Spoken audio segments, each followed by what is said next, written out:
मैं ये चाहता हूं कि आप सब देखें कि जुडिशरी के खिलाफ ये नून लीग ने पाकिस्तान की अदलिया के खिलाफ क्या बातें की हैं, जरा ये जरूर देखें, फिर मैं आप अगली बात करता हूं। इस तरह बेंच फिक्सिंग भी एक जो इस पे भी सो मोटो। फजल रहमान देख ले कितना गुस्सा चढ़ा हुआ है इसको। सारे फैसले एक ही जज करेगा, जैसे लगता है कि उसका जज नहीं है, उसके पार्टी का रुकन हो।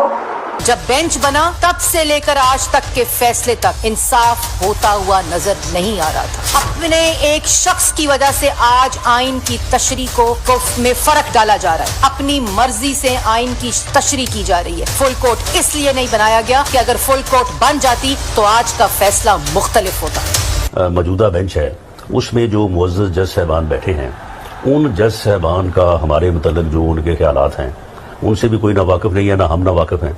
और उसके बाद हर वो केस जिसका फैसला हमारे खिलाफ आना हो उस बेंच का जो है वो वही हिस्सा होते हैं। और अब तो ये बात पहले से जो है वो प्रिडिक्ट होने लगी है। जो सहाफ़ी वहाँ सुप्रीम कोर्ट की कार्रवाई को कवर करते हैं तो वो पहले से जब बेंच बनता है या कोई केस जाता है तो वो पहले से बता देते हैं कि इसके ऊपर फलां बेंच बनेगा।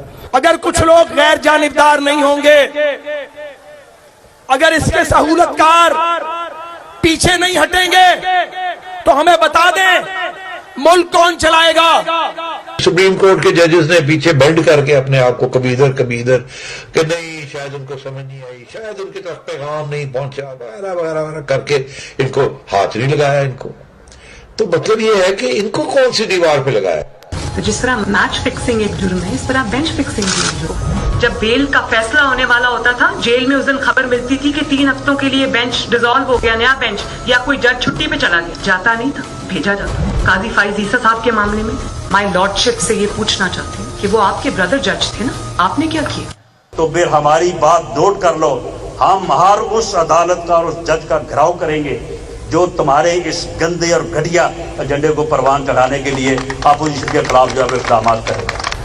चीफ सेक्रेटरी साहब, आपको इस बात का जवाब देना पड़ेगा।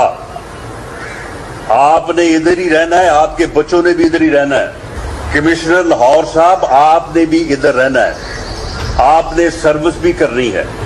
इसलिए आपको ये चाहिए था कि आप इस गैर कानूनी अमल के आगे दीवार बनते और इसे बजा लाने से इनकार करते। आला अदलिया के जजेस पार्टी बनकर अगर चीफ जस्टिस वो जबान इस्तेमाल करेंगे जो इमरान खान कंटेनर पे चढ़ के करता था, तो उस जबान का वही जवाब मिलेगा जो नवाज शरीफ के सियासी मुखालिफिन को दिया जाता है। आप कौन होते हो किसी की तौहीन करने वाले? आप कौन होते हो किसी की तज़हीक करने वाले? ऐसे नाइंसाफी पर मबनी फैसले करोगे, बुग्स पर मबनी फैसले करोगे, इंतकाम वाले फैसले करोगे तो कौन इज्जत करेगा आपकी? फिर तौहीने अदालत लगा देते हो। 5 मेंबर बेंच ने सियासी पार्टी बना दिया पूरी अदलिया को और उसको मुस्लिम लीग नून के सामने ला के खड़ा कर दिया। क्या बताओ, मुल्क की सबसे बड़ी अदालत की इससे भी बड़ी तौहीन हो सकती है कोई?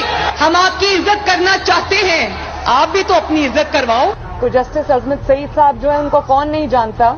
पर्सनली जाती तौर पे असरअंदाज होकर उन्होंने JIT बनवाई। बदनाम जमाना JIT को आज तक व्हाट्सएप। मैं सिर्फ आपको ये थोड़ा सा सैंपल दिखा रहा हूं कि किस तरह का ये अपने पाकिस्तान की अदलिया के खिलाफ क्या जबान इस्तेमाल की गई है। सबसे खतरनाक चीज कर रहे हैं पेशावर, ये कोशिश कर रहे हैं कि किसी तरह पाकिस्तान की सबसे बड़ी जमात, पाकिस्तान की सबसे बड़ी जमात, इसको किसी तरह पाकिस्तान की फौज से लड़ाया जाए। ये इनकी दूसरी कोशिश है।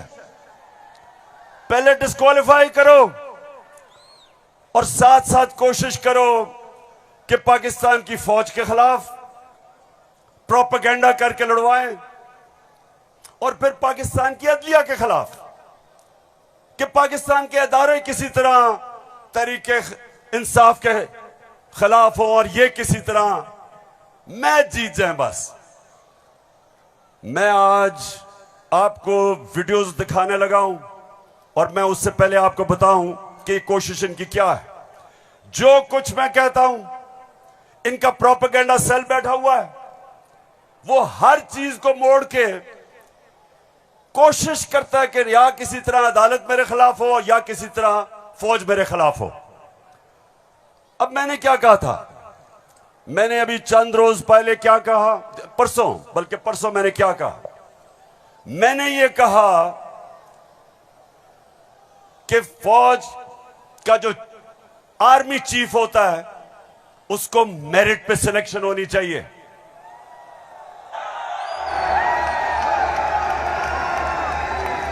अब मुझे यह बताओ कि कोई भी किसी का खैर ख्वाह होता है, वो हमेशा चाहेगा अगर इदारा मजबूत करना है मेरिट पे सिलेक्शन हो। यह दुनिया का असूल है। आपने अगर फैक्ट्री सही चलानी है, ऊपर मेरिट पे आदमी बिठाओ। आपने अगर मुल्क को ऊपर लेके जाना है, क्रिकेट टीम अच्छी बनानी है, तो मेरिट के ऊपर सिलेक्शन हो। इसमें क्या गलत बात की थी। और मैंने साथ ये कहा था कि नवाज शरीफ और आसिफ जरदारी, ये किसी सूरत इन दो डाकुओं को पाकिस्तान का आर्मी चीफ नहीं सिलेक्ट करना चाहिए। ये क्यों कहा था मैंने ये इसलिए कहा था, सबसे पहले नवाज शरीफ मुल्क का मुजरिम है। अरबों रुपए की प्रॉपर्टीज बाहर इसकी पैनामा में पकड़ा गया, सजा हुई इसको। झूठ बोल के मुल्क से बाहर भागा, मफरूर है। मुझे यह बताएं पेशावर, जरा मुझे यह बताएं कि क्या एक चोर को, एक मफरूर को, एक भगौड़े को जो मुल्क से बाहर पैसा ले जाता है, क्या उसको पाकिस्तान का आर्मी चीफ सिलेक्ट करना चाहिए? जरा मुझे बताएं। और इधर बात खत्म नहीं होती। दूसरी, डॉन लीक्स क्या थी? हिंदुस्तान पाकिस्तान की फौज को कह रहा था यह दहशतगर्दी कर रही है। हिंदुस्तान उस वक्त के पाकिस्तान के सिपा सलार रहील शरीफ को कह रहा था यह दहशतगर्दों का सरदार है। और डॉन लीग्स में क्या चीज सामने आती है? बजाय नवाज शरीफ और नून लीग अपनी फौज के साथ खड़े हो, वो हिंदुस्तान को पैगाम पहुंचाते हैं कि जी हम कुछ नहीं कर रहे, फौज सब कुछ कर रही है। अपने से फौज को अलग कर लिया। काठमांडू में सार्क मीटिंग में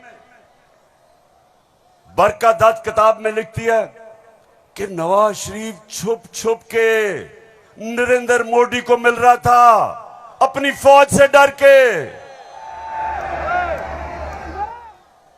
और दूसरी तरफ आसिफ जरदारी, वो अमेरिकनों को कहता है, अपने अमेरिका में पाकिस्तान का एम्बेसडर हुसैन हक्कानी, वो जाके अमेरिकनों को, एडमिरल मलन को कहता है कि जनाब गवर्नमेंट को और जरदारी की गवर्नमेंट को पाकिस्तान की फौज से बचा लो।